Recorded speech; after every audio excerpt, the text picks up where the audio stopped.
Ketika saya mengumumkan saya masuk Islam, pertanyaan yang paling banyak ditanyakan dengan orang adalah, kenapa mau nikah lagi ya? Kenapa Islam selalu diidentikan dengan mau nikah lagi, Pak Ustaz? Karena mungkin selama ini keterbatasan pemahaman dia. Islam seakan-akan itu adalah bab nikah saja. Misal kita melakukan sesuai dengan syariat Islam, kita sudah ta'aruf, nggak cocok Pak Ustadz, kenal aja bisa nggak cocok. Ada solusinya juga, solusi yang lain adalah perceraian. Kalau sudah sampai pada titik tidak bisa bertemu lagi dong. Lebih parah lagi, kita umbar aib kita atau kesalahan pasangan kita di media sosial Pak Ustadz. Kalau dalam Islam bagaimana Pak Ustadz? Ya, untuk apa dibuka di media sosial? Banyak endorse nanti Pak Ustadz habis itu. Artinya untuk apa dia mendapatkan keuntungan duniawi dari permasalahan yang dia hadapi? Kalau misalnya kita punya poligami Pak Ustadz, istri 2 atau istri 4 Pak Ustadz, boleh gabung jadi satu nggak Pak Ustadz? Gabung jadi satu ini gimana? Misalnya trisam, foursam. Masalah biologis sama sama biologis nggak usah tamak lah dok. Lah iya.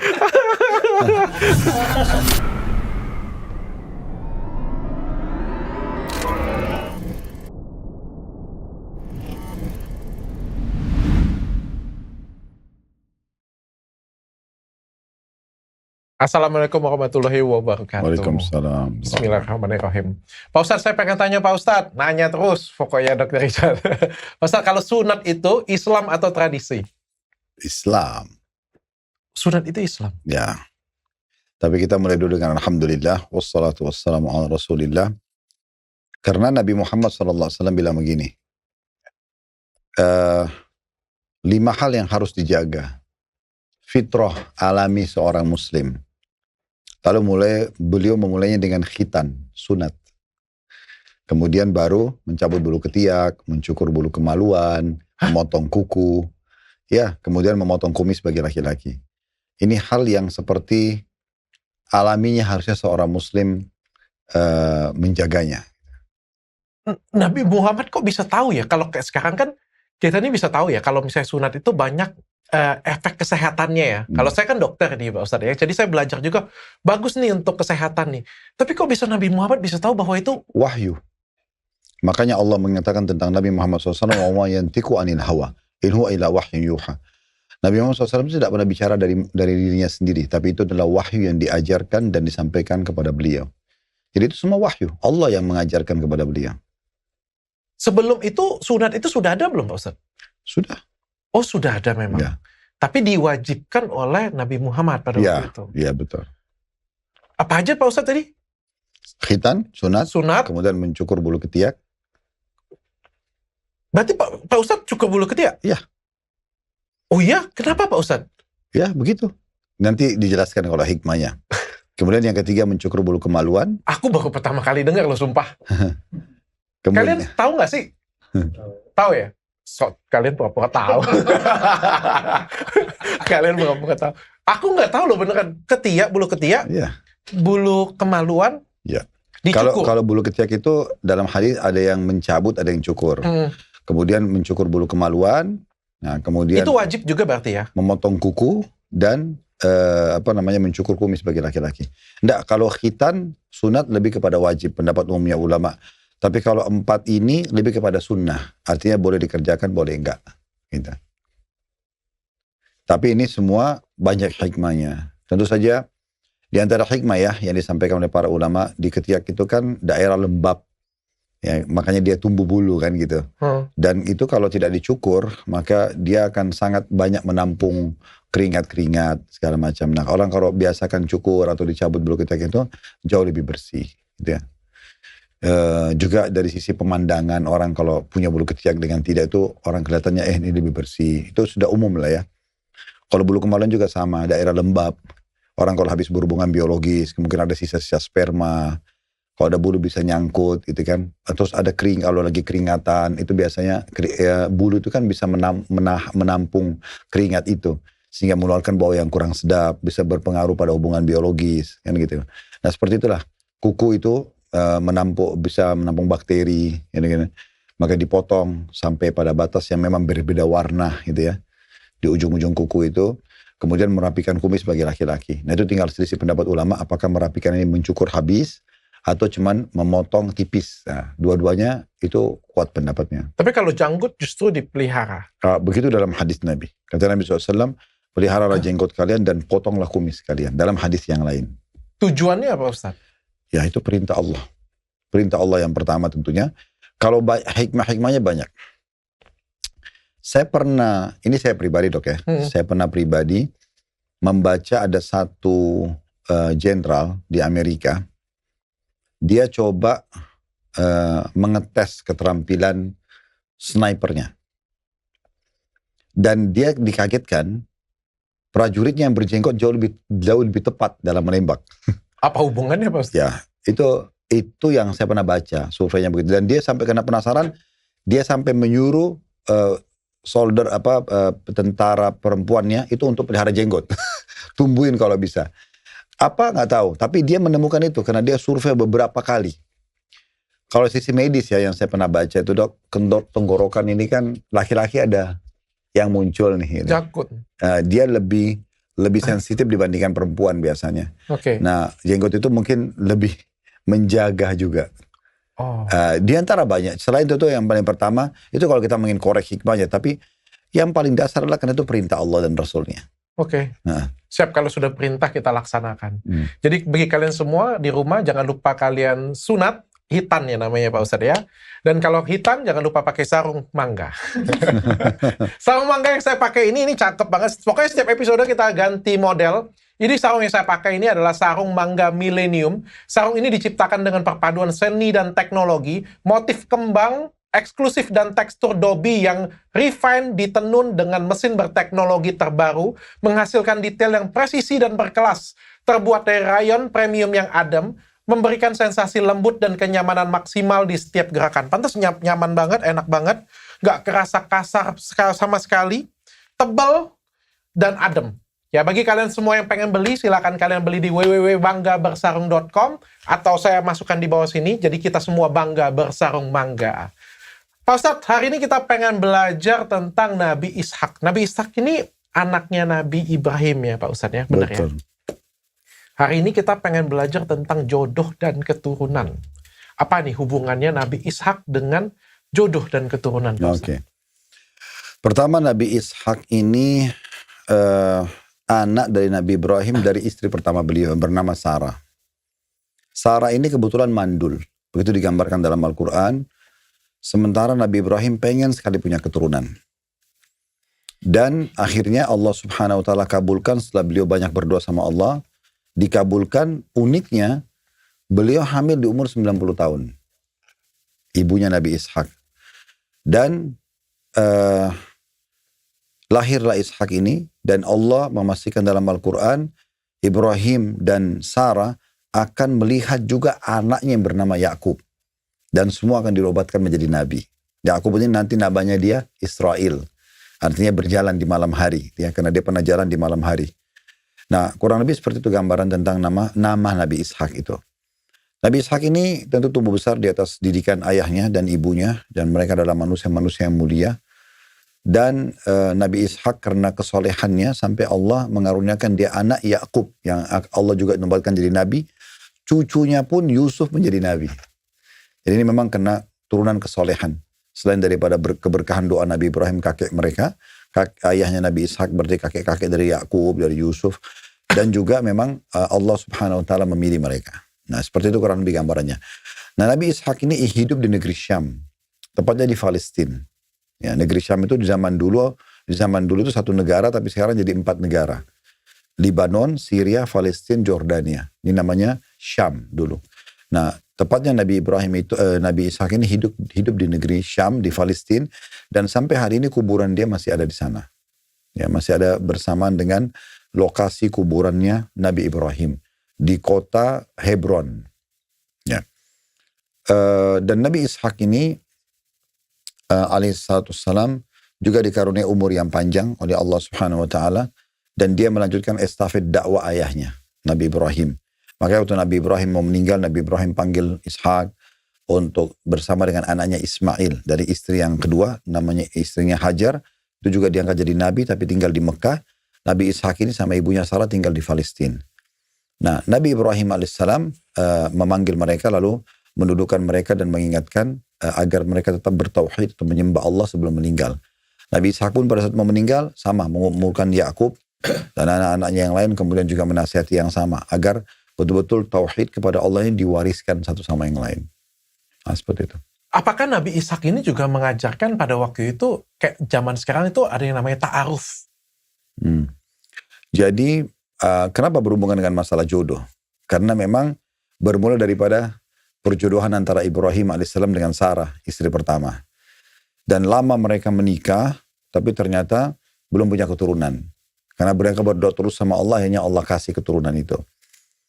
Jadi memang ada hubungannya dengan masalah pernikahan itu. Nah, sementara Nabi Ishak melanjutkan estafet pernikahan ini setelah diminta oleh Nabi Ibrahim alaihissalam agar menikah dengan anak saudara beliau yang ada di kota Babilonia. Itulah yang menjadi istrinya Nabi Ishak gitu. Dan begitu seterusnya estafet dilanjutkan.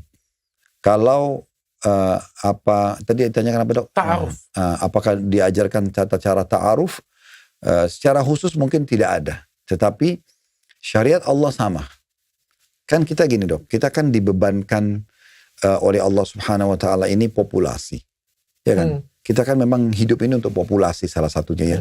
Makanya diciptakan laki-laki dan perempuan, ini dibebankan sperma, dibebankan sel telur. Kalau bertemu melalui proses biologis dan Allah memang hiasi dengan kenikmatan supaya mau melakukannya, maka hamil kemudian lahirlah manusia dengan prosesnya sudah kita tahu lah. Bayi, anak-anak, remaja, tua, meninggal kan gitu. Dengan semua suka dukanya lah. Nah seperti itulah. Jadi kita dibebankan itu. Cuman Allah Subhanahu wa taala mengajarkan kita cara yang benar, yaitu nikah. Cara yang salah yaitu zina. Nah sekarang apa perbedaannya antara zina sama nikah? Ini perbedaan dasarnya, Dok ya. Orang kalau zina melakukan bukan dengan syariat Allah, itu umumnya dimulai dengan ketakutan-ketakutan. Sebagai contoh misalnya, ada nggak, Dok, orang yang mau zina di hotel, dia buat iklan di medianya, saya akan zina malam ini di hotel ini. Ada nggak? Enggak. Nah, kalau nikah, orang buat undangan, akan nikah. Kenapa ini terjadi? Ini alami, fitrah. Karena sebenarnya orang zina itu fitrahnya dia tahu itu nggak boleh. Nikah tuh ditahu boleh gitu. Makanya orang tidak berani. Bahkan kadang-kadang orang kalau masuk hotel sembunyi-sembunyi. Ini masalahnya, dia akan berpengaruh pada kualitas biologisnya. Mungkin dokter sudah tahu secara medis kan gitu. Orang kalau tertekan secara jiwa, ketakutan, kan berpengaruh pada kualitas biologisnya. Dia juga nggak nyaman karena buru-buru, ketakutan.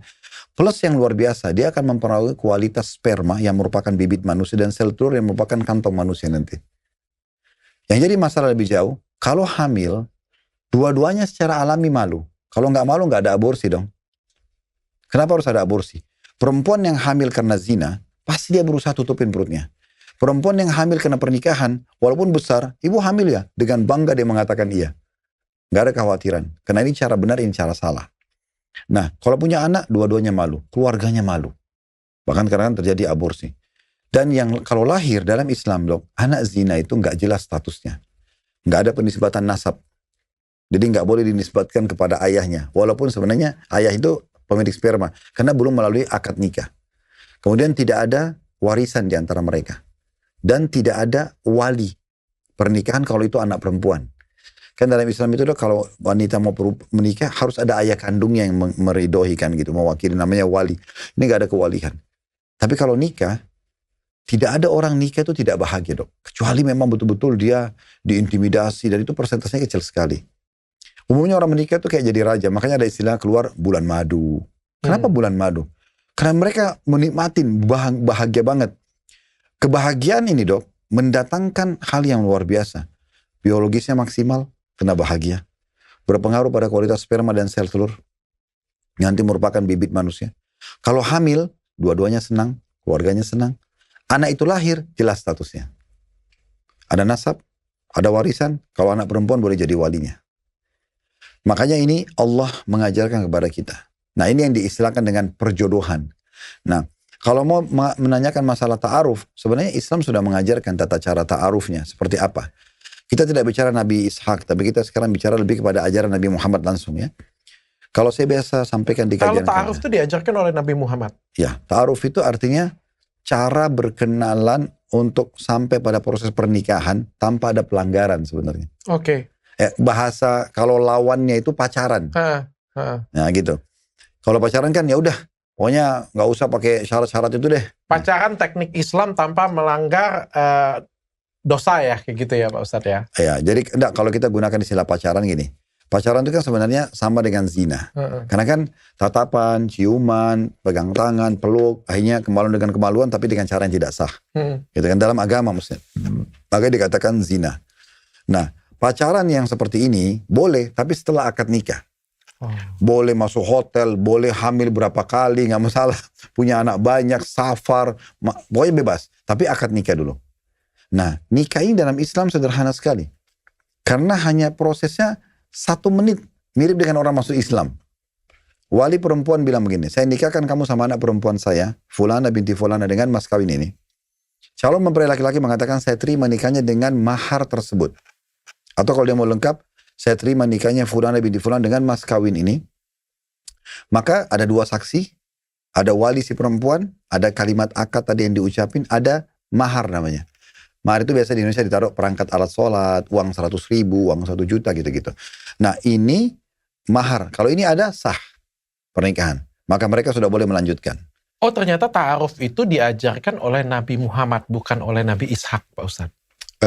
Enggak. Kalau Nabi Ishak memang belum sampai kepada saya ya. Syariat beliau seperti apa. Karena memang setelah Nabi Muhammad SAW diutus, umumnya syarat-syarat Nabi sebelumnya itu tidak dirincikan lagi. Karena sudah syariat beliau yang diterapkan. Nah, ta'aruf pun yang diajarkan oleh Nabi SAW ini, dia bersifat umum, nanti para ulama yang menyusunnya. Seperti contoh misalnya, kita harus mendahulukan nazar namanya, nazar syar'i. Melihat, tapi sesuai dengan syariat. Tidak boleh ada pelanggaran agama. Syariat itu begini, jadi wanita itu, dia berhijab, dan pakai jilbab, wajah dan telapak tangannya terlihat. Nanti di depan ayahnya, depan keluarganya, calon mempelai laki-laki datang dengan keluarganya, lalu ngobrol di situ. Itu namanya nazar, melihat. Wajah itu simbol setengah badan, telapak tangan simbol setengah badan lagi. Artinya tidak perlu untuk dibuka pakaian dan segala macam seperti itulah. Berarti orang-orang kadang-kadang kan kalau pacaran sebelum nikah itu, oh saya kan gimana mau jadikan istri saya belum tahu gitu. Saya belum kenal. Nah, jadi sebenarnya itu sudah simbol tubuh. Kayak yang paling sering interaksi kan wajah. Kemudian di situ bebas boleh bertanya selama dengan tata krama yang baik gitu ya. Maksudnya bersedia nggak jadi istri? Kalau jadi istri nanti seperti apa programnya gitu ya. Kalau saya jadi suami, kalau saya pulang, semuanya saya letih, bagaimana? Dan itu pertanyaan itu boleh ditanya. Selain tentu pertanyaan dasar kayak misalnya berapa orang bersaudara, terus mengetahui tentang kondisi keluarganya. Intinya sebenarnya nazar syar'i, melihat dulu. Dan ini disarankan oleh ulama, di masa kita sekarang jangan lihat foto. Harus nazar melihat langsung, karena foto bisa diedit. Bagus saya mau ngomong. Nah iya. Terus kemudian yang kedua, itu mengenali keluarganya dok. Jadi keluarga itu sudah cukup. Jadi kita tahu misalnya keluarga ini secara global, keluarga berpendidikan, keluarga baik-baik. Bibit, gitu. bebet, bobot ya. Iya. Terus kemudian yang ketiga, gitu kita mengenal lingkungan. Kalau di masa sekarang sih lebih simpel mengenal medsosnya kali ya. Biasanya orang itu kan menuangkan di Instagram, di Facebook, di medsos dia lah. Sifatnya bagaimana? Pribadi dia ya. Iya. Dia suka apa, dia hobi apa kan. Itu semua kadang-kadang dituangkan. Nah kita bisa tahu dari situ. Atau misalnya kita bertanya sama dia pun, sederhana, pertanyaan tidak bertele-tele. Kalau weekend atau lagi santai, lagi libur, ngapain aja? Apa programnya? Oh saya kalau weekend ke diskotik misalnya. Oh saya ke bar, saya ke karaoke. Atau dia bilang, oh saya kalau weekend ya saya ke perpustakaan. Saya bakti sama orang tua saya. Oh saya lebih berpikir untuk mengisi dengan keterampilan-keterampilan lain, kursus misalnya. Contoh. Nah itu kita sudah bisa menilai sebenarnya. Nah yang keempat baru istikharah. Sholat 2 rakaat minta petunjuk sama Allah. Namanya sholat istikharah. Nah dengan 4 ini sudah cukup. Jadi orang itu sebenarnya, dok, perkenalan yang sebenarnya itu setelah akad nikah. Oke. Bukan sebelum akad nikah. Jadi nanti jalan sama-sama, kenalan lebih jauh karakternya, itu nanti setelah akad nikah. Oke. Gitu. Pak Ustadz, saya skip bagian ini karena saya pernah podcast dengan Pak Ustadz tentang bagaimana mencari jodoh. Termasuk ta'aruf Pak Ustadz. Jadi mungkin kalian pengen tahu, mungkin kalian boleh nonton. Itu pas podcast dengan istri saya pada waktu itu dengan Pak Ustadz. Pertanyaan saya kayak gini Pak Ustadz. Misal kita melakukan sesuai dengan syariat Islam. Kita sudah ta'aruf. Nggak cocok Pak Ustadz. Ya namanya kita nikah, kenal aja bisa nggak cocok. Saya pacaran dengan istri saya 2 tahun Pak Ustadz. Itu aja kadang ada cekcok ya. Teman-teman yang lain pacaran 7 tahun. Cerai Pak Ustadz, baru nikah berapa lama cerai. Ini apalagi ini Pak Ustadz, ta'aruf. Anggaplah ini sudah melakukan syariat Islam, nikah. Gak cocok Pak Ustadz. Apa yang harus dilakukan kedua pasangan ini? Pertama begini. Pasti dok, seorang laki-laki yang 30 tahun hidup di sebuah pola makan, pola pikir, pola tidur ya. Perempuan 25 tahun misalnya pada saat menikah ini ya, umur ini, juga dengan pola-pola tertentu di rumah orang tuanya. Lalu kemudian dipertemukan dalam satu naungan rumah tangga. Ini pasti ada gesekan, mau gak mau. Nah Islam mengajarkan bagaimana supaya langgeng, bagaimana supaya nyaman. Kembali kepada Islam. Kalau ada masalah apa-apa, ingin menilai siapa benar, siapa salah, biarkan Islam yang menilainya, agama yang menilainya. Makanya Allah bilang dalam Al-Quran, faruddu ilallahi wa rasul. Kembali kepada Allah dan Rasulnya. Kita mau tahu, suami atau istri yang salah, Islam melihat. Misalnya kasus apa nih? Kasus A misalnya. Oke, biar Islam ini benar atau salah menurut Allah dan Rasulnya. Kalau benar, ya sudah berarti si suami yang benar. Berarti dia yang benar, istri yang salah. Pada saat itu, langsung si istri minta maaf, si suami memaafkan, buka lembaran baru. Begitu seterusnya. Itu cara yang paling simpel. Karena memang susah dok, kita menemukan ada orang yang langsung cek dan cocok semua. Itu tidak mungkin. Okay. Karena polanya memang dari sebelum nikah sudah berbeda. Gak usah kita bicara suami istri, pacaran atau belum pacaran gitu kan. Adik kakak aja, satu ibu satu ayah bisa beda karakter. Jadi memang begitu. Makanya Islam datang memberikan ini loh, agama panduan hidupmu. Panduan hidup. Nilai baik buruknya, benar salahnya dari agama. Oke. Nanti setelah itu yang salah minta maaf, yang benar memaafkan. Buka lembaran baru. Begitu seterusnya. Sampai seseorang di antara kita meninggal, sebenarnya ta'arufnya sedang berjalan. Makanya kadang-kadang ada orang sudah 10 tahun berumah tangga masih clash kan. Ada yang 20 tahun, ada yang sudah kakek nenek masih bertengkar. Karena ta'arufnya masih berjalan. Perkenalan tuh masih berjalan. Jadi keliru kalau ada orang berkenalan sebelum akad nikah. Maksudnya setelah akad nikah perkenalannya. Oke.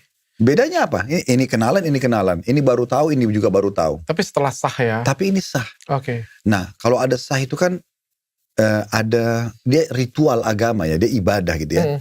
Itu beda sekali dok. Kalau ibadah itu orang akan lebih hati-hati.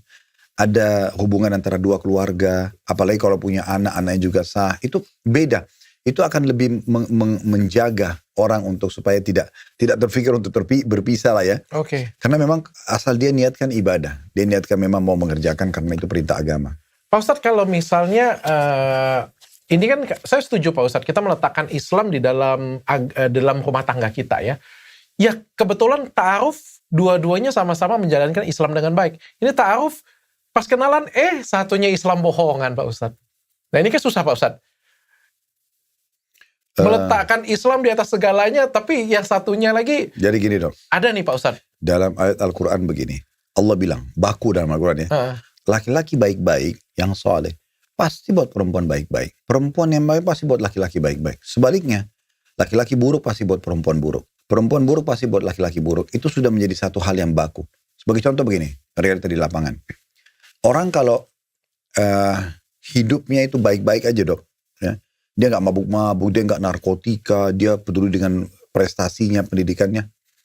Masuk akal gak dok? Kalau dia cari jodoh, orang yang ugal-ugalan. Harusnya enggak ya. Nah, itu yang dimaksud. Jadi orang baik itu sebenarnya, walaupun bukan agama, harusnya dia akan berpikir yang sepadan dengan dia dong. Nah gitu. Orang yang ugal-ugalan, tiap hari mabuk, narkotika, dia memang gak bakal mau sama perempuan baik dok. Dia gak mau sama laki-laki baik. Dia mau pasti orang yang selevel dengan dia. Oke, kalau berubah Pak Ustadz, kan orang bisa berubah. Nah, itu lain, itu bab taubat namanya. Sekarang kan dokter bilang, ini pura-pura nih kan gitu.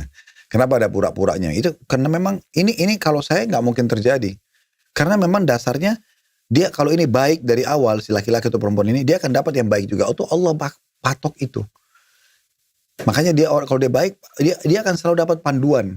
Jadi kan panduan seperti dia teringat atau dia mendapatkan informasi sebelum menikah gitu. Itu sudah informasi dari Allah tuh, udah dia harus lebih hati-hati. Kalau berubah Pak Ustadz? Kalau oke, sekarang kita bicara kasus lain. Suami istri nih, tadinya belum mengerti agama. Terus setelah nikah, salah satunya suami atau istri mulai ikut pengajian, mulai tahu agama, mulai berubahlah dia performanya kan. Kenapa sih penampilannya berbeda, tutur katanya berbeda, pergaulannya juga sudah mulai berbeda gitu kan. Dia udah lebih hati-hati lah dari hal-hal yang haram. Pasangannya belum.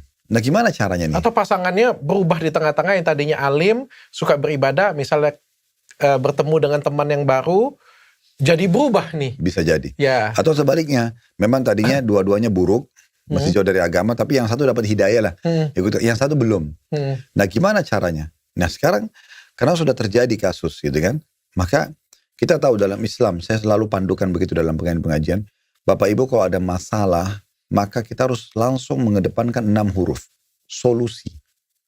Islam melarang kita mengatakan, kenapa terjadi? Kalau seandainya. Itu nggak boleh. Karena kata Nabi Muhammad SAW, kalau terjadi sesuatu, sudah terjadi, seorang muslim itu disuruh hadapin. Udah hadapin. Karena Nabi mengatakan, katakan, qadarallahu ma syaa fa'al. Allah sudah takdirkan, Allah berbuat apa yang dia inginkan. Lalu, jangan buka pintu lau. Lau itu kalau seandainya. Karena lau itu membuka pintu syaitan. Kalau seandainya semalam saya nggak kecilin AC, saya nggak akan flu pagi. Nah sekarang sudah flu.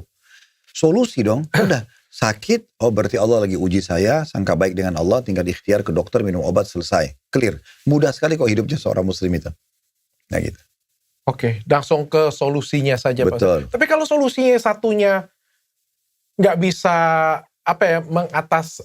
mengindukkan Islam lagi, bagaimana Pak Ustadz? Kan tadi kan dalam keluarga kan bilang kan, apa-apa kita tanya dengan Islam, kita apa-apa dengan Islam. Ya masalahnya, misalnya nih ya, suaminya misalnya, nggak mau sholat aja, nggak mau lagi, kayak gitu punya. Mas, kalau dalam Islam seperti ini, Allah. Dia juga sudah seperti itu kan, jadi susah menjadi patokan Islam dalam rumah tangga seperti itu. Sudah ada solusinya juga. Solusi yang lain adalah perceraian. Kalau sudah sampai pada titik tidak bisa bertemu lagi dong. Kalau sudah betul-betul sudah tidak mau baik pasangan tersebut, pembohong, penjudi, misalnya narkotika, pemabuk, dan nasihatin nggak mau juga. Lalu untuk apa kita habiskan umur dengan orang seperti ini? Kita sudah baik, dia tidak mau baik. Ya udah, pada saat itu di cut off saja. Tapi memang sebelum perceraian selalu saya sarankan jemaah begini, Bapak Ibu istikharah, sholat 2 rakaat, minta petunjuk sama Allah. Karena doa istikharah itu gini, kan kita sholat istikharah itu sholat 2 rakaat aja. Ringan sekali, cuma 2-3 menit.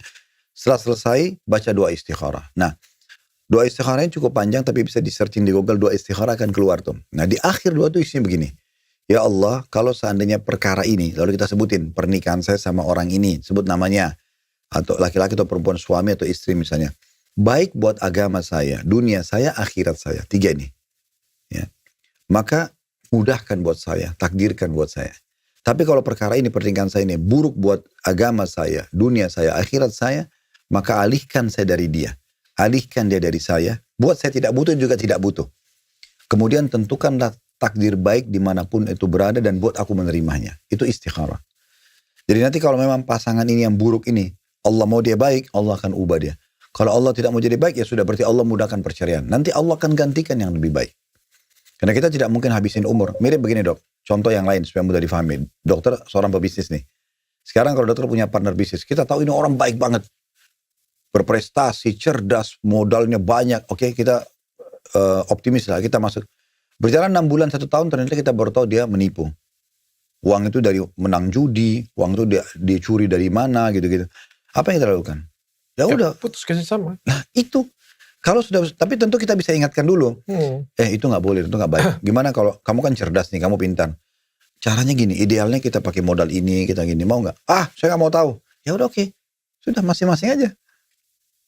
Kan begitu. Itu kalau sudah mentok, sudah tidak bisa diperbaikin lagi. Daripada kita ngabisin umur kita pada tersiksa ya, tersiksa, iya, pada hal-hal yang tidak diperlukan. Tapi pada waktu zaman Nabi dulu, terutama Nabi Ishak, Pak Ustadz, itu ada nggak perceraian, Pak Ustadz? Saya tidak tahu kalau sampai pada level itu ya. Karena saya bilang tadi, syariat Nabi Ishak ini tidak banyak yang sampai kepada kita. Karena generasi yang cukup jauh di atas ya. Itu banyak sekali nabi-nabi antara Nabi Muhammad SAW dengan Nabi Ishak itu banyak. Bisa dikatakan belasan orang gitu ya. Sehingga kita tidak bisa kembali lagi perincikan apakah ada perceraian atau tidak. Tapi di masa Nabi Muhammad SAW ada perceraian. Ada perceraian gitu kan. Kalau kita lihat perceraian itu dibutuhkan, kata Nabi SAW begini, tolak itu atau perceraian adalah amal halal yang paling Allah tidak sukai. Dia sebenarnya boleh. Halal tapi tidak disukai. Allah tidak sukai. Maksudnya kita menikah ini bukan untuk cerai. Kita menikah kan untuk langgeng. Tapi kalau sudah mentok, nggak ada lagi jalan keluar, ya sudah. Boleh. Boleh bercerai. Dan di dalam Islam itu ada namanya tolak raj'i. Cerai tapi masih boleh kembali. Misal contoh gini. Suami bilang, saya ceraikan kamu. Dengan kalimat jelas. Dia bilang sama istrinya, Atau dia kalimat kiasan, cuman dia bermaksud cerai. Misalnya dia katakan, udahlah kamu pulang aja ke rumah orang tuamu. Dalam hati dia niat menceraikan. Itu bisa jatuh cerainya. Nah semenjak ucapan itu diucapkan, kalau dalam syariat Islam, maka 3 masa suci ke depan, 3 kali haid, wanita itu dikenal dengan masa iddah. Ya lebih kepada masa pensucian rahim, jangan sampai ada janinnya, gitu ya. Karena kalau wanita hamil itu, masa iddahnya, jatuh cerai itu sampai melahirkan. Kalau tidak hamil, 3 kali masa suci. Nah, nanti di masa iddah itu, misal, dia baikan. Tiba-tiba baikan. Terjadi interaksi biologis. Maka sudah dianggap rujuk kembali. Tidak perlu ada akad nikah baru. Karena memang Islam masih memberikan peluang untuk kembali memperbaiki. Nah gitu. Itu masih ada kesempatan 2 kali. Oke. Makanya kata Allah SWT dalam Al-Quran, at-talaqu marratan. Cerai itu 2 kali. Kesempatan untuk kembali lagi. Kalau sudah 3 kali udah nggak boleh lagi. Harus nikah dengan orang lain Nah, dulu. si perempuan itu kalau mau betul mau kembali kepada mantan suaminya, dia harus nikah sama laki-laki lain, tapi nikahnya nikah benar-benar, bukan direkayasa. Karena nggak boleh direkayasa. Kata Nabi Muhammad SAW, itu Allah melaknat orang yang merekayasa pernikahan dan yang menerima rekayasa itu. Jadi nggak boleh. Ya, jadi perempuan itu nikah, dia cerai satu sama suami barunya, betul-betul kena permasalahan mereka. Sudah 1 janda lagi, baru terbuka peluang untuk suami yang pertama. Makanya Allah masih kasih kesempatan sampai 2 kali masa kembali. Ya orang yang normal harusnya tidak boleh permainkan cerai dong. Cerai kembali gitu ya. Nah. Tapi zaman sekarang mudah banget Pak Ustadz ngomong putus, ngomong pulang aja ke rumah kalau zaman sekarang ya Pak Ustadz. Ya itu karena tadi minimnya pemahaman agama dok. Apalagi kalau dia belajar masalah rumah tangga dari film-film. Film mengajarkan dia misalnya cerai aja. Perceraian, diajarin caranya. Misalnya direkayasalah supaya pasangannya curiga, atau apa supaya cerai, atau supaya dapat hartanya, atau banyak yang diajarkan hal-hal yang tidak baik. Kalau agama tidak akan ajarkan seperti itu. Banyak orang yang datang kepada Nabi Muhammad SAW bermasalah. Nabi suruh perbaikin. Dalam Al-Quran dikatakan, bagi suami istri yang clash nih, in yurida islahan yuwaffiqillahu bainahuma. Kalau mereka berdua mau baikan, Allah akan berikan taufiknya. Maksudnya Allah akan mudahkan. Jadi kita bahkan Al-Quran memerintahkan kita kalau 2 ini sudah nggak bisa nyambung komunikasinya, disuruh utus faba'athu hakaman min ahlihi wa hakaman min ahliha. Utus orang bijak dari pihaknya si laki-laki, keluarganya, utus juga orang bijak dari perempuan. Lalu mereka yang negosiasi. Oke. Allah bilang, in yurida ihsan yuwaffiqu bainahuma. Kalau mereka berdua mau baik, memang mau yaudah deh kita sama-sama salah dulu kita perbaikin. Yaudah Allah akan kasih, Allah mudahkan. Itu. Pak Ustadz, zaman dulu, zaman Nabi, pasti ini nggak ada Pak Ustadz. Media sosial. Sekarang kan ada media sosial Pak Ustadz. Dan ini media sosial ini menjadi ajang untuk kita posting Pak Ustadz. Sekarang jadi pertanyaan ini kayak gini Pak Ustadz. Ketika ada permasalahan dalam rumah tangga Pak Ustadz. Orang curhatnya di media sosial Pak Ustadz. Lebih parah lagi ketika kita ada permasalahan yang berat dalam media sosial. Kita umbar aib kita atau kesalahan pasangan kita di media sosial Pak Ustadz. Kalau dalam Islam bagaimana Pak Ustadz? Ini kesalahan fatal dok. Kesalahan fatal sekali. Saya ada pelatihan dok. Namanya manajemen rumah tangga Islami. Itu sampai 15 seri. 1 serinya itu 3 hari. Jadi Jumat kita check-in di hotel sama semua keluarga-keluarga. Suami istri sama anak-anaknya lalu kita buatin kelas. Pak Ustadz pernah undang saya. Nah iya. Nah itu di antaranya materinya ada 40 kiat mempertahankan rumah tangga. Di antara 40 itu adalah kalau mau langgeng rumah tangga ya, jangan libatkan kecuali ahlinya. Gitu. Maksudnya gini, kan banyak orang dok kalau dia punya masalah suami istri, semua temannya diajak ngobrol sama dia. Saya ada masalah sama istri saya loh, saya ada masalah sama suami saya loh. Tapi jangan cerita sama orang ya. Cuma semua orang digituin. Coba. Iya kan? Jadi dia jalanin maaf seperti orang tanda kutip tidak berbusana lagi. Orang tahu semua permasalahannya. Itu keliru. Kalau mau benar, bicara sama ahlinya. Masalah agama bicara sama ustadz atau ustadzah. Masalah medis bicara sama dokter. Clear. Yang orang lain tidak perlu tahu. Bahkan saya selalu sarankan begini. Dan ini kami pelajari dari guru-guru kami tentunya. Bahkan kalau punya masalah, sebaiknya jangan bicara sama orang tua. Kecuali memang dia ahlinya. Misal dia ahli agama. Itu masuk dengan orang tua juga. Iya, karena orang tua dok, kalau kita bicara nih, itu kan membebankan mereka. Oke. Kan mereka jadi beban pikiran. Sementara dalam Islam, dalam surah Al-Isra, Allah mengatakan, wala taqul lahuma uffin, wala tanharhuma, wa qul lahuma qawlan karima. Jangan pernah ucapkan kalimat pada kedua orang tua. Ibu ini, ayah ini. Jangan hardik mereka. Dan ucapkan kalimat kata-kata yang baik. Kita kalau cerita keburukan pertengkaran ini, kita kan sebenarnya bebankan mereka. Ini bukan perkataan yang baik sebenarnya. Perkataan yang buruk untuk orang tua. Saya katakan tadi batasannya kecuali dia orang yang bijak. Ahli di bidangnya. Dia dokter secara medis. Ini tidak bisa terganggu lah ereksinya. Dan lalu dia konsen sama orang tuanya karena dokter. Oke. Tapi orang tuanya kalau orang awam gak ngerti apa-apa. Untuk apa mau dibahas masalah biologis sama istrinya? Gak dapat apa-apa juga. Iya. Dan hanya jadi beban. Oke. Untuk orang tuanya. Nah menjadikan beban buat mereka ini masalah. Karena banyak anak-anak gini. Mereka bertengkar nih. Lapor sama orang tuanya. Orang tua sudah kepikiran. Terus mereka pulang ternyata mereka baikan. Tiba-tiba udah di Bali. Tiba-tiba udah di Singapura. Orang tuanya masih kepikiran. Ini kan durhaka namanya. Dan orang tuanya berantem dengan orang tua yang lain. Nah, kadang-kadang begitu. Jadi lebih baik pada ahlinya. Dan itu batasannya dok. Konsultasi. Perhatikan. Beda konsultasi sama curhat. Konsultasi. Konsultasi itu gini. Datang kepada saya misalnya. Tokoh agama. Nanya. Ustadz. Suami saya ucapkan kalimat cerai. Dalam keadaan emosi. Jatuh gak dalam Islam? Itu konsultasi. Kalau yang curhat itu gini. Ustadz, saya sebenarnya sudah 10 tahun nikah gak ada masalah. Saya 5 tahun lalu sempat berangkat. Diceritalah panjang lebar rumah tangganya. Mungkin 1 jam, 3 jam baru kemudian tanya. Suami saya ucapin kalimat cerai. Ini gak pas. Dokter misalnya, saya dokter Richard. Kan konsultasi. Dok, saya sudah 5 hari sakit kepala. Apa obatnya? Dokter konsultasi. Itu kan langsung to the point. Dokter akan tanya. Kalau pusingnya itu misalnya selama 24 jam kah? Atau cuma waktu tertentu kah? Sudah pernah minum obat apa? Sudah kena ke dokter? Itu kan konsultasi. Udah selesai pulang gitu kan. Tapi kalau curhat dok, saya cerita dulu dok. Saya sebenarnya umur saya sudah 30 tahun. Saya gak pernah sakit kepala sih. Saya baru sakit kepala gini-gini. Dicerita lah panjang lebar. Itu kan gak perlu. Oke sekarang kalau ada yang bilang gini. Tapi kan saya ini butuh sampaikan unek-unek saya. Saya butuh curhat. Gitu kan. Sama siapa tepatnya? Sama Allah. Sama Allah. Itulah fungsi komunikasi seorang hamba sama Allah. Karena kalau ada nikmat dok, kita lagi sehat, kita lagi kaya, kita lagi ada nikmat banyak lah gitu ya. Semua ada fasilitasnya. Yang ciptakan kita Allah, yang ciptakan fasilitas itu Allah, yang bisa pertahankan hanya Allah. Kita kalau ada masalah, yang ciptakan kita Allah, yang ciptakan masalah itu Allah, yang bisa kasih jalan keluar hanya Allah. Dalam Islam itu sholat, salah satu tempat yang mustajab dok, diterima doa itu pada saat sujud. Sujudlah, mohon kepada Allah. Jangan angkat kepala sudah ngomong. Kecuali sudah ngomong. Ya Allah, hati hamba tidak tenang. Ya Allah, ada pertikaian antara hamba sama istri, sama suami, sama anak. Berikanlah hidayah, berikanlah petunjuk. Bukakanlah hati-hati kami. Dia ngomong semua sama Allah. Itulah. Engkau yang membuat kami menikah dan segala macam. Gitu kan itu bisa dibahas. Dan sama Allah semuanya. Karena Allah itu maha mendengar, maha melihat. Itu akan dapat jalan keluarnya. Kalau dengan mohon maaf Pak Ustadz, kalau dengan Allah sudah pasti ya, dengan pemuka agama. Kalau dengan psikolog boleh nggak Pak Ustadz? Itu ahli juga, nggak apa-apa. Itu ahli juga. Itu termasuk dalam medis tadi. Oke. Pak Ustadz kalau misalnya nih, yang terjadi dalam sekarang ini kan marak banget Pak Ustadz ya, perselingkuhan Pak Ustadz. Kita ketahuan misalnya pasangan kita selingkuh nih Pak Ustadz.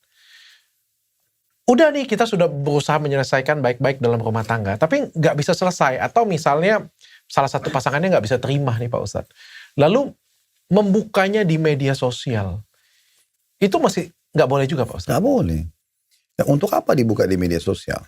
Udah. Banyak endorse nanti Pak Ustadz habis itu. Iya masalah. Oke, artinya untuk apa dia mendapatkan keuntungan duniawi dari permasalahan yang dia hadapi? Emosi, kayak kalau yang saya lihat ya Pak Ustadz. Iya, tetap aja, oh si Fulan kasus sama suaminya. Oh si Fulan kasus sama istrinya. Walaupun banyak orang yang endorse segala macam. Orang lihat mukanya, orang tahu permasalahannya apa. Kan gitu. Untuk apa itu? Manfaatnya apa? Kenapa nggak tampil sebagai figur yang memang saya profesional.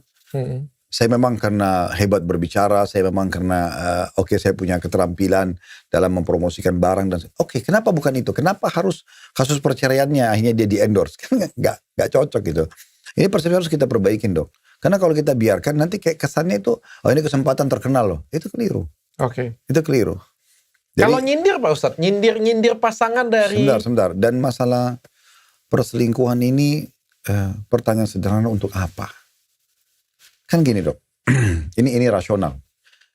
Saya kadang-kadang kalau ngisi pengajian itu saya coba sekaligus berusaha mengubah persepsi dulu. Atau menanamkan contoh rasional yang membuat orang, oh iya ya. Nah, gitu akhirnya dia mau nerima gitu.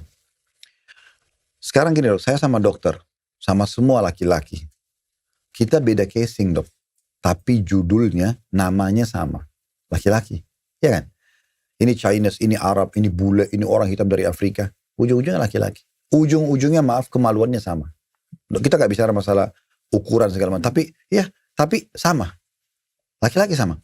Perempuan sama, beda casing. Bule, putih, hitam, segala macam. Itu keriting, lurus rambutnya.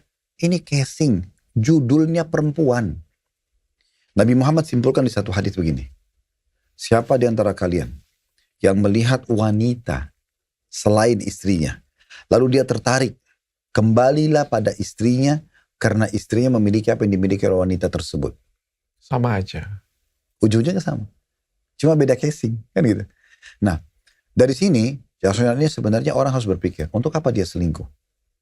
Untuk apa dia khianati pasangannya yang sudah halal? Kenapa dia nggak lampiaskan di situ saja? Dok, kita sekarang kalau sudah kenyang, kita beda kalau kenyang sama lapar. Kalau kita kenyang nih, udah makan, terus setelah itu kita ditawarkan lagi ayam goreng, iga, apa yang paling saya suka. Dokter masih mau makan? Artinya apa? Lampiaskan ke biologis itu. Tertuang sperma, clear sebenarnya. Terlampiaskan biologis si wanita itu, sebenarnya clear. Itu meredam sekali keinginan dia untuk berselingkuh. Orang yang selingkuh itu bagaimana dok? Ini ulama bahas panjang lebar dengan masalah syaitan pertama bisikin dulu pertikaian dari hal yang kecil. Mungkin suami lupa bawain apa yang dijanjikan bunga kah, atau suami mungkin mau biologis, istrinya digoda sama syaitan gak mau layani. Gitu-gitu hal kecil akhirnya mulai cekcok nih. Yang masalah ini kalau kita membiarkan itu dok, kita nggak pecahkan masalah itu. Makanya di salah satu 40 kiat yang kami bahas di daurah kami, 40 kiat memperbaiki rumah tangga itu adalah tidak menginapkan permasalahan. Jadi nggak boleh, jangan biarkan. Karena 2 hari 3 hari itu makin dibumbuin oleh setan, makin dipanas-panasin. Ingat gak, supaya kita bercerai. Ini supaya, nah ujungnya sudah cerai. Padahal sebenarnya masalahnya kecil. Secara substansial itu cuma hanya karena, kalau kita kembali hanya karena lupa janji. Hanya karena ego gitu kan. Hanya karena tidak bisa mengupgrade diri kepada kualitas yang pasangan kita sudah sampai. Misalnya masalah kebersihan, angka 1 sampai angka 10. Dalam rumah tangga kalau kita mau bertahan, kita harus bisa mengupgrading diri kita. Harus bisa. Misalnya masalah kebersihan, pasangan kita dari angka 1 sampai 10 mereka di 8. Suami atau istri di 8. Kita di angka 6. Jangan egois. Upgrade diri kita ke angka 8 kebersihan itu. Maka selesai sebenarnya. Sama semua dalam hal kebersihan, dalam hal keramah tamahan, dalam hal kepintaran. Harus bisa. Maka dengan itu insya Allah pintu-pintu perselingkuhan tertutup. Dan yang paling banyak ini, penyebab perselingkuhan dok, media. Tadi sambil masalah media kan. Kan media, dia nonton di media, dia lihat perempuan lebih cantik, laki-laki lebih gagah. Terus ada nomor telepon, ada apalah, bisa DM, bisa segala. Itu kan membuka pintu itu dok. Dan dia tidak tahu, bisa saja yang dia kenal ini jauh lebih buruk daripada pasangannya. Sebagai contoh. Ada banyak laki-laki gak paham agama nih. Di saat dia lagi tengkar sama istrinya, dia ke karaoke atau ke diskotik. Kira-kira dok, maaf ya. Kita bereal aja. Di diskotik sama karaoke itu, perempuannya lebih baik dari istrinya?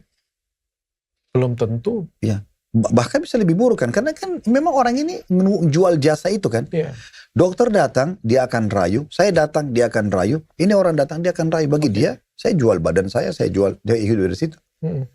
Maka bagaimana caranya mempertemukan antara wanita yang seperti ini dengan wanita yang sudah di rumah, yang ngurus kita gitu. Hanya karena masalah-masalah kecil.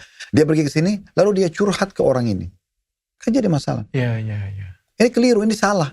Dan kadang-kadang dia pikir, oh ini perempuan ini tangkap nih. Yang perempuan buruk, contoh pelacur ini maaf, tangkap ya. Dia tangkap, oh masalahnya ternyata gak dipenuhi biologisnya. Maka dia tutupin celah itu.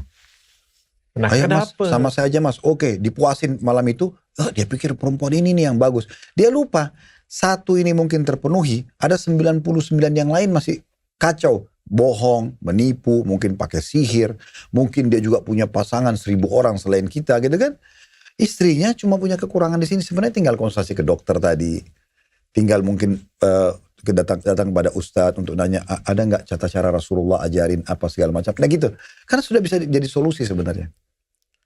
Oke. Pak Ustadz, kalau misalnya sindir dari media sosial, boleh nggak Pak Ustadz? Atau Pak Ustadz pernah nggak disindir-sindir oleh istri Pak Ustadz dari media sosial? Sampai hari ini alhamdulillah tidak ada media yang tahu siapa nama istri saya.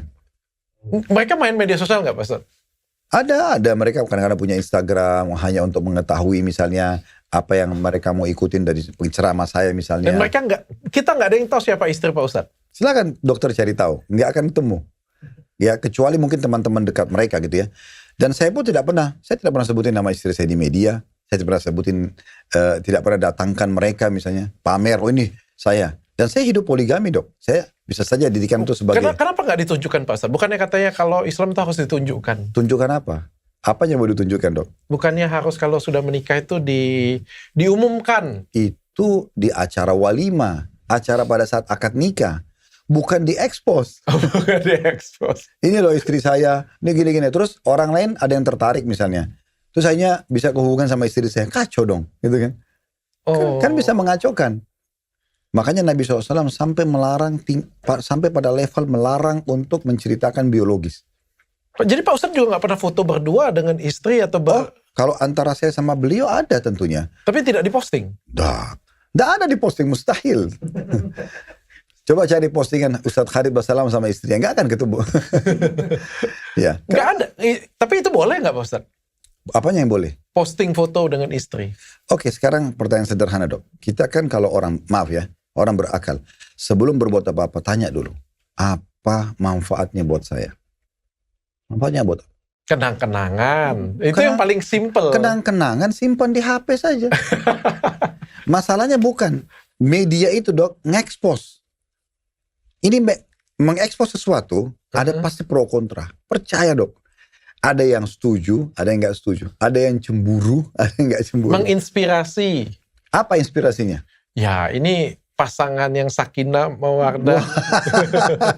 Satu waktu dia tampil, berapa banyak orang tampil begitu di media, begitu mereka bertengkar apa kata orang?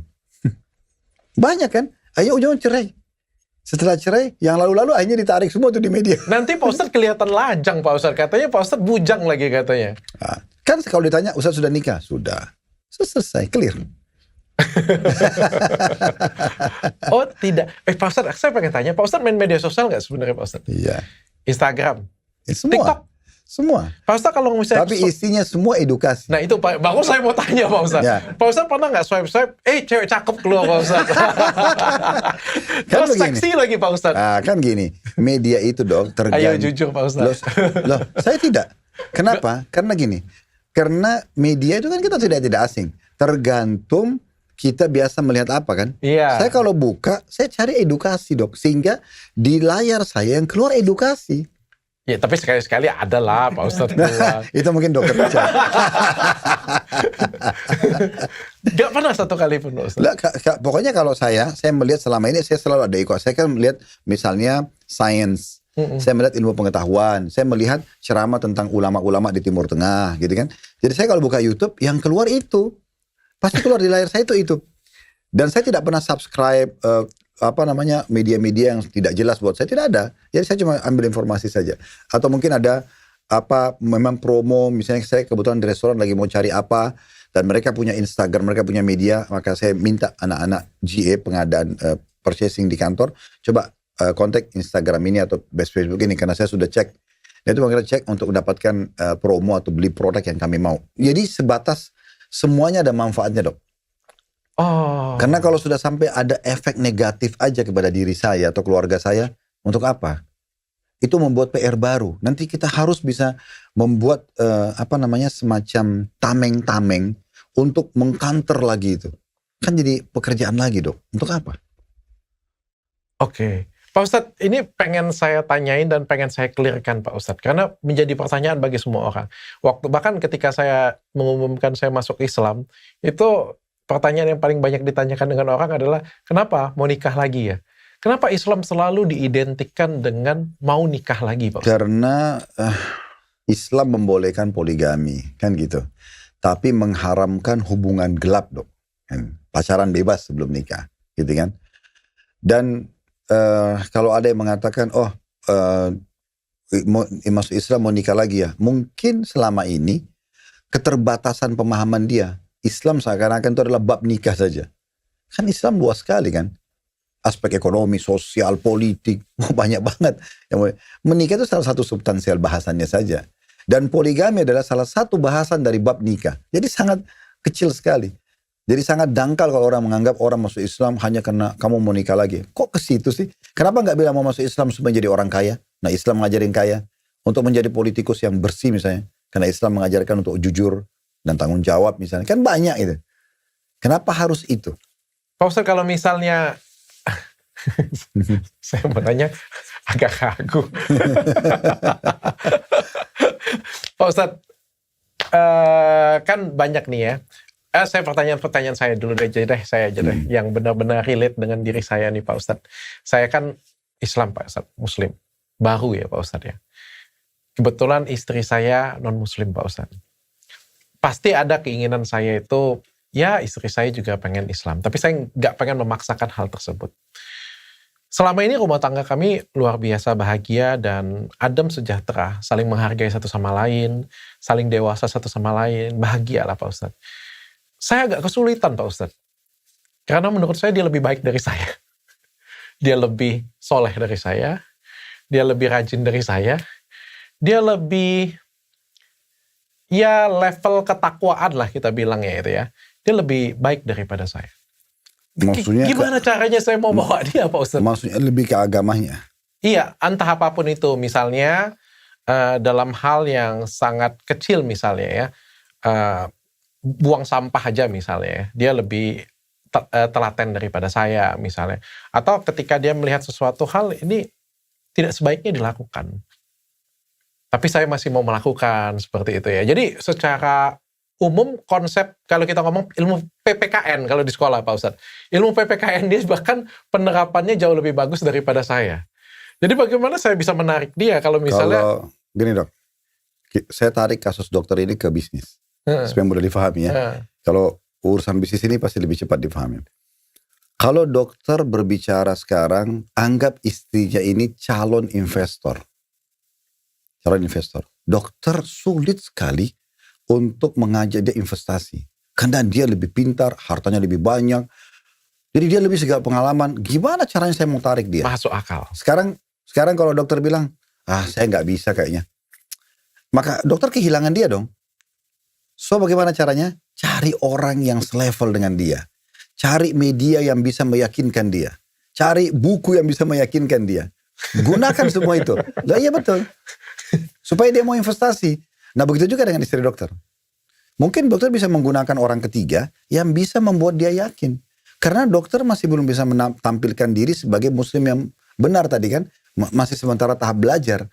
Maka bisa saja melalui media, ada potongan ceramah, ada segala macam itu bisa. Luar biasa ya jawaban Ustadz Khalid ya. Luar biasa ya.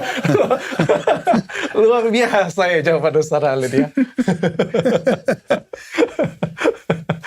Pak Ustadz, kemarin ada viral dari MUI Pak Ustadz. Saya baru tahu banget nikah siri Pak Ustadz. Jujur aja saya bertahun-tahun, saya nggak bisa bedakan nikah siri dengan nikah asli. Ternyata saya tahu sih kalau nikah asli itu ternyata dicatatkan di pernikahan negara. Kalau nikah siri itu ya kayak tadi ya syariat agama ya. Syariat agama ada syaratnya Pak Ustadz pernah kasih tahu tadi ada penghulunya, ada 2 orang saksi, ada ijab kabul kayak gitu punya. Dan terlampir di surat tapi ternyata itu tidak didaftarkan ke pengadilan agama. Nah tadi kemarin ada yang viral juga kemarin dinyatakan bahwa nikah siri itu sah tapi haram. Maksudnya itu apa Pak Ustadz? Saya belum tahu. Saya terus terang belum pelajari fatwa itu. Biasanya saya kalau ditanya seperti ini yang saya belum telusuri, saya tidak berani jawab dok. Karena pasti ada alasan-alasan dipaparkan situ saya belum baca, terus terang. Tapi sebatas ilmu saya yang saya tahu selama ini adalah nikah siri pun asal mengikuti memenuhi syarat-syarat syariat sah, gitu kan. Sekarang saya mau nikah dengan seorang wanita, lalu ada walinya, misalnya kemudian ada saksi, ada semua syarat nikah dipenuhi. Setelah itu saya mau lanjutkan ke yang sah, misalnya secara pemerintah. Saya tinggal datang ke KUA, saya mengatakan kami sudah nikah kemarin dan ini kami tinggal mau ngurus secara resmi, gitu kan? Apa syarat-syaratnya? Itu kan dibantu oleh pihak KUA, gitu. Oke. Jadi sebatas yang saya tahu sebenarnya tidak ada yang haram di situ. Saya yakin fatwa ini pun kalau keluar pasti ada sesuatu. Kenapa kok dibilang itu boleh tapi haram? Nah ini mungkin di kata-kata haram pasti akan ada rincian dari teman-teman MUI. Saya terus terang belum tahu sampai di situ. Oke, saya ingin memberanikan diri bertanya dengan Pak Ustadz, boleh ya Pak Ustadz? Kalau nggak nyaman boleh kasih tahu saya Pak Ustadz ya. Pak Ustadz kan praktisi poligami Pak Ustadz. Katanya poligami itu boleh kalau misalnya kita bisa berperilaku adil Pak Ustadz. Mungkin nggak kalau laki-laki itu bisa berperilaku adil dengan semua istrinya Pak Ustadz? Oh bisa, sangat bisa. Jadi ulama membatasi adil itu pada dua hal dok. Yang pertama, ini disclaimer dulu ya, saya bertanya bukan karena saya pengen ya. Adil itu dari sisi materi.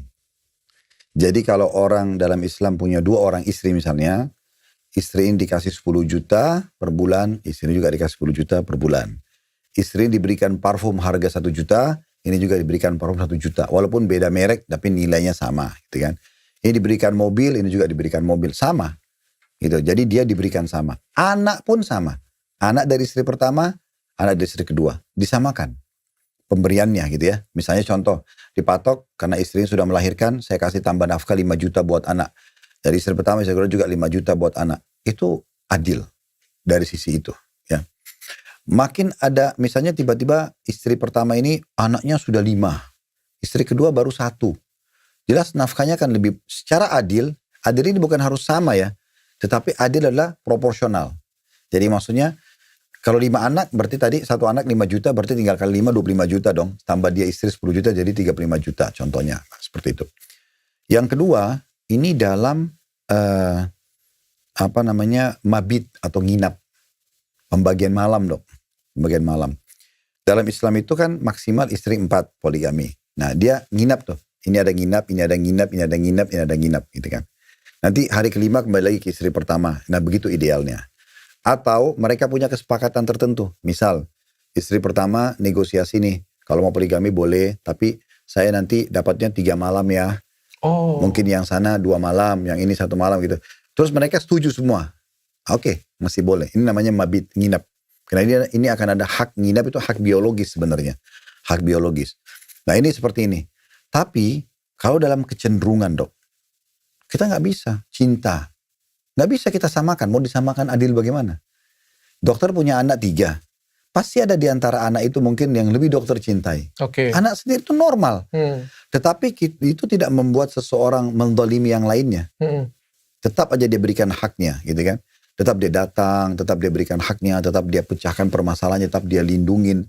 Tapi rasa cinta tidak bisa dibohongin. Makanya waktu Nabi Muhammad SAW ditanya, beliau poligami. Siapa yang paling Anda cintai? Kata Nabi SAW, Aisyah. Beliau sebutkan nama salah satu istrinya. Beliau gak bilang semua istri saya. Dan itu normal. Dan tidak ada juga istri Nabi yang lain yang protes. Gitu kan. Ya udah itu jawaban memang normal. Tapi bukan berarti istri yang tidak disayangin. Atau tidak dicintai. Tapi mungkin ini yang paling maksimal. Misalnya kalau angka itu ini 9, yang lain mungkin 7 atau 8 gitu. Tapi kalau waktu tetap harus sama dan secara nominal harus sama Pak Ustadz ya. Itu yang dimaksud dengan adil. Materi sama pembagian malam. Pembagian waktu. Malam. Iya. Makanya tadi idealnya adalah semalam. Tapi kalau tidak bisa mungkin tergantung akad kesepakatannya. Misalnya istri pertama lebih banyak anaknya, dia minta lebih banyak malam. Lalu diskusikan sama istri yang lain, mereka semua setuju gak ada masalah. Pak Ustadz punya poligami, pusing gak Pak Ustadz? Kan orang kan kata-kata di rumah kan punya 1 istri aja pusing Pak Ustadz. Saya bahagia Alhamdulillah. Ya. Bagaimana gak bahagia? Alhamdulillah. Saya pertama sudah menjalankan syariat Allah.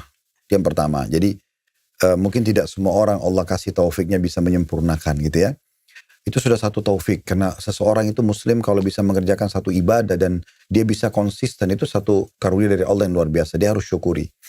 Yang kedua, tentu saja berbeda dari sisi balasan nanti pahalanya. Orang, dokter misalnya membiayai istri, anak. Istri 1, 2 anak. Dengan dokter membiayai 2 istri sama 4 anak. Kan pasti beda, lebih banyak kita memberikan. Berarti sisi pahala pasti akan beda. Kemudian juga selanjutnya yang ketiga ini lebih ada variasi dalam hidup kan gitu. Maksudnya kita duduk sama istri yang ini, dia punya karakter sendiri, dia punya keluarga sendiri, dia punya pola-pola sendiri, kesukaan dan hobi sendiri. Yang ini juga beda. Maka kita jadi lebih dewasa sebagai laki-laki. Sehingga saya tahu menghadapi yang ini seperti ini, menghadapi yang ini seperti ini.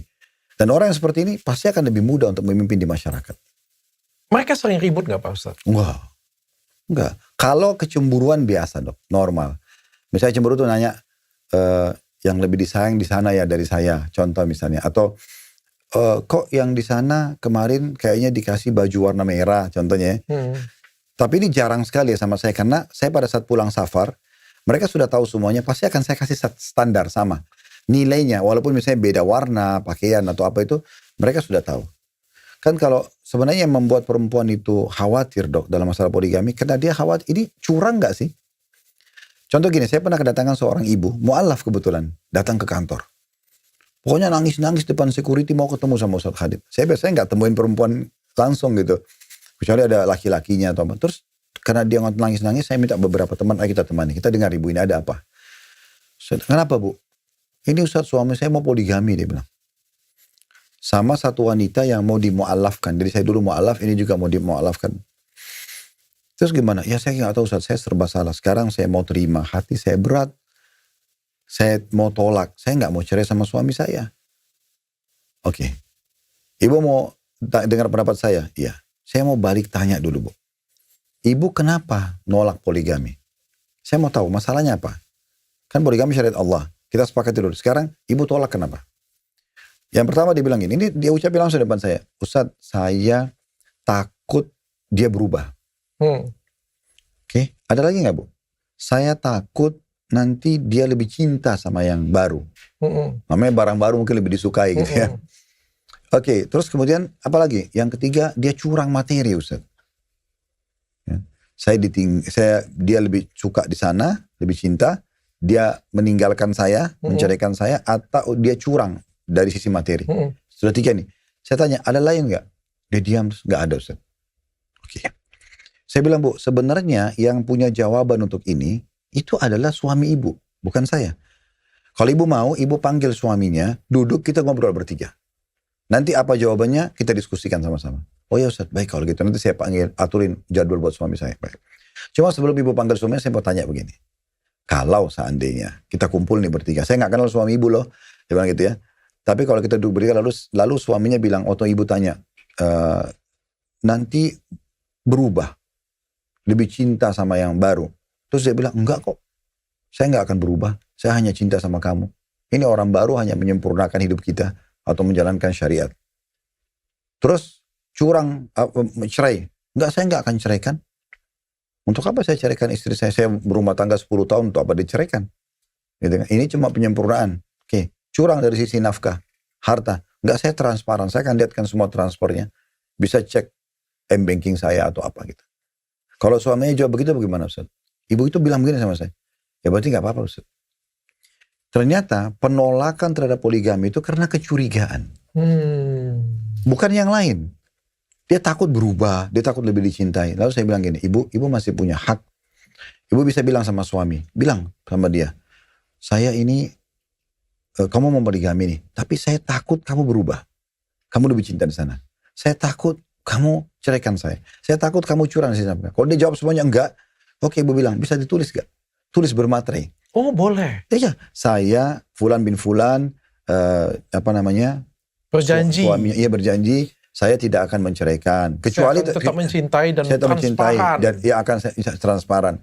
Tulis bermaterai, tanda tangan, pakai saksi. Oke. Terus ibu itu bilang, oh begitu Ustaz ya. Saya masih kasih satu tambahan lagi bu. Gimana apa Ustaz? Ibu minta sama suaminya pertemukan sama calon istrinya.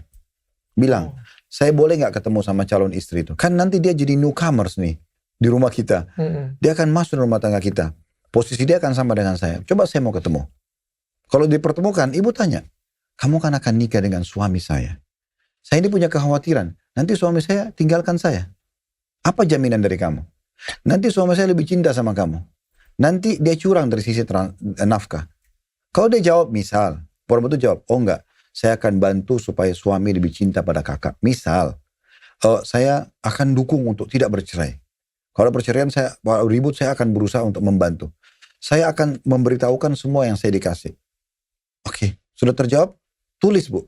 Saya namanya Fulan akan menikah sama suami ibu ini dan saya akan begini, pakai materai. Oh. Sudah gitu ibu silakan istikharah. Ibu sholat 2 rakaat, minta sama Allah petunjuk supaya ditenangkan hati. minta suami juga istikharah. Nah, silakan. Oke. Jadi bukan juga, poligami boleh, udah yang penting nikah aja dulu. Makanya saya dalam kajian-kajian dok, kalau ditanya, Ustadz laki-laki kan boleh poligami walaupun tidak izin istri. Saya bilang benar, tapi yang Anda mau pilih ini poligami jangka pendek atau jangka panjang? Kok bisa Ustadz? Iya, jangka pendek suka satu perempuan, daripada zina nikah, diam-diam. Ini seperti bom waktu. Begitu ketahuan ini jadi masalah ini. Nanti ribut nih, setelah ribut harus pilih salah satunya. Dan ini berat, milih yang lama atau milih yang baru. Harus cari salah satunya. Atau kalau mau bertahan dalam kondisi terhina. Karena akan dicaci maki, akan terlibat keluarga, kan tidak masalah. Itu berat. Terus gimana? Poligami yang sehat. Itu ada stepnya, ada tahapannya. Pertama berdoa dulu sama Allah. Ya Allah, sebagaimana engkau syariatkan poligami ini, mudahkan buat hambamu jalani. Kita minta Allah yang tentukan. Saya begitu dok, saya minta itu sama Allah. Bukan saya yang mencari. Jadi Allah mudahkan dengan sendiri. Terus berdoa sama Allah. Berdoa dulu. Setelah berdoa, kita harus betul-betul memberikan hak istri itu. Materinya, nggak akan ketemu dok antara poligami dengan pelit. Ya. Persahabatan tidak akan langgeng, cinta tidak akan bertahan atau bertambah dengan pelit, nggak mungkin. Prinsip saya begini, royalitas mendatangkan loyalitas. Pasti, royal dulu, dia akan loyal. Selesai. Itu untuk semua kok, persahabatan, pernikahan, segala macam. Jadi ini harus betul puasin istri ini. Kalau perusahaan itu sudah sukses, sudah rapi manajemennya, buka perusahaan lain. Oke. Oke. Nah itu. Terus kemudian yang ketiga ini sudah harus suami istri, dia dengan istrinya lebih dekatkan diri lagi sama Allah dengan mendalami agama. Karena orang itu makin tahu agama dok, dia makin mudah menerima syariat kan. Penolakan itu karena belum terlalu dalam pemahaman agama. Kalau dia makin dekat sama Allah, terus makin belajar sampai pada tingkat merindukan surga, berharap mati bisa bertemu dengan Allah, itu ada level itu dok. Kalau orang betul-betul dalam imannya dan ilmunya itu akan sampai ke situ. Kadang-kadang cuma dengar ayat Al-Quran bisa netesin air mata. Nah itu luar biasa itu. Ini nanti akan lebih mempermudah itu. Akan mempermudah. Dan yang terakhir, yang keempat itu tentunya dia juga tadi transparansi. Dia transparan. Dia tahu nih, saya sekarang dok kalau saya nginap di rumah istri mana, istri yang semua udah tahu. Oh iya, memang dia malam ini di sana. Jadi mereka nggak ada kecurigaan. Bahkan mereka kadang-kadang komunikasi. Karena kita transparan, nggak ada sesuatu yang kita sembunyikan. Oke. Nah gitu. Pak Ustadz, pertanyaannya nyeleneh terakhir Pak Ustadz. Kalau misalnya kita punya poligami Pak Ustadz, istri 2 atau istri 4 Pak Ustadz, boleh gabung jadi satu nggak Pak Ustadz? Gabung jadi satu ini gimana? Misalnya, apa tuh namanya? Trisam, foursam. Boleh nggak Pak Ustadz? Kalau dalam Islam Pak Ustadz? Jadi gini, yang kita bahas sebenarnya boleh nggak mereka jalan sama-sama? Boleh nggak mereka itu kumpul di rumah, silaturahim boleh? Kalau itu boleh Pak Ustadz. Ya kalau masalah biologis sama-sama, biologis nggak usah tamak lah dok. Nah, iya. Allah sudah kasih, ya sudahlah gitu ya, diatur dengan baik. Oh, kalau dalam Islam itu nggak boleh Pak? Intinya sebenarnya diatur dengan baik. Kan dokter juga atur malamnya kan lebih tepat ya. Di malamnya masing-masing kan lebih tepat. Berarti satu-satu ya Pak Ustadz? Iya. Kalau kayak trisam, foursam itu nggak boleh Pak Ustadz? Emang dokter mampu? Ini kan pertanyaannya nyeleneh Pak Ustadz. Ya sama, saya jawabannya nyeleneh. Soalnya kan sudah istri sendiri Pak Ustadz. Ya walaupun, tapi kan tetap aja. Idealnya kan lebih bagus masing-masing diberikan haknya. Oke, iya betul juga ya. Nanti minta durasinya pakai detik lagi nanti. Terima kasih Pak Ustadz. Jadi pelajaran sama-sama untuk kita semua. Acara ini tolong support kita semuanya. Bagi kalian semuanya, support itu banyak macam. Kalian komentar, share aja sudah support. Baik bagi saya ya, bagi saya dan Ustadz Khalid, atau follow Ustadz Khalid Basalamah dan share ke banyak orang tentang apa yang kita sampaikan. Dan untuk kalian semuanya, acara download ini juga tidak lepas dari sponsor-sponsor yang ikut. Salah satunya adalah Sarung Mangga dan juga pusatmas.id. Jadi bagi kalian semua, ini mau lebaran nih. Bagi kalian semua yang pengen jualan emas dengan harga tertinggi, silakan jual ke pusatmas.id. Di situ kalian bisa jual emas dengan harga tertinggi. Kalian gak usah khawatir, gak ada surat emas patah, atau kalian ke sana ke sini, wah ini harganya yang mana yang lebih tinggi, gak usah khawatir, kalian langsung datang aja ke pusatmas.id. Di situ ada alat, Dicek karatnya, nggak pakai tipu-tipu, nggak pakai bohong-bohong, kalian akan sesuai dengan harga saat itu juga, dan kasih harga tertinggi. Bahkan tagline itu, dia bisa kasih harga tertinggi. Mau jual emas dengan rasa aman, silakan datang ke pusatemas.id. Makasih Pak Ustadz, mudah-mudahan bermanfaat untuk kita semua. Sebelum kita tutup podcast ini, kita baca kafaratul majelis. Subhanakallahumma wa bihamdika asyhadu alla ilaha illa anta astaghfiruka wa atubu ilaik.